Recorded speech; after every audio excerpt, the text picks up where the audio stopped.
In July 2017, the government of Jamaica took the important step of becoming party to an international convention that regulates the toxic heavy metal mercury.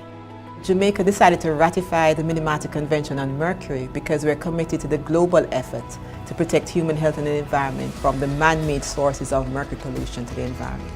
The Minamata Convention, adopted in Minamata, Japan, calls for, among other things, the phase-out of several mercury-added products by the year 2020, as well as a global regulation of mercury emissions and releases from a number of anthropogenic point sources.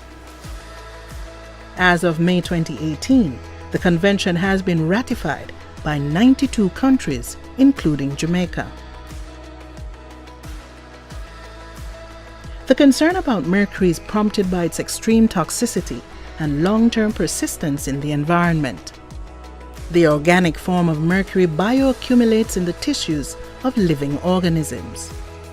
Once released, the element cycles globally through the oceans and atmosphere for generations, potentially traveling through waterways and accumulating in the seafood that is an essential part of Caribbean diets, although the average Jamaican is unlikely to consume too much mercury by eating fish.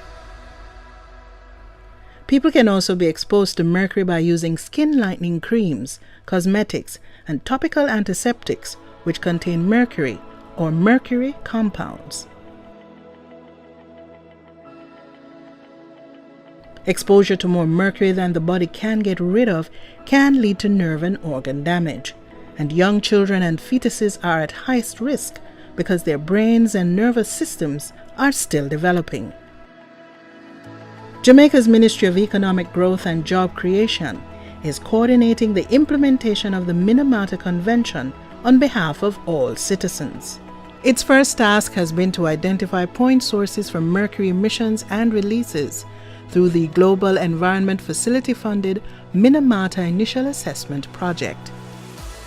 The sources include the bauxite alumina sector, where the naturally occurring element is found in some bauxite soils and sometimes released during processing, and to a lesser extent in cement production. At times you'll have the bauxite companies having outputs of mercury that they collect via condensers, mercury condensers, that captures it and they store it in approved vessels. If we do determine that we have significant amounts in the industry, certainly we would need to move to more rigorous methods of analysis and collection. Consumer products like fluorescent bulbs and some electrical switches and relays also contain mercury, but the government is already promoting the consumption of more energy-efficient LED bulbs. And in the public health sector, mercury blood pressure gauges and thermometers are being replaced. In the public sector, we are using some mercury-containing products, but what we have been seeing is that we're mostly going towards the digital products, which are the alternatives.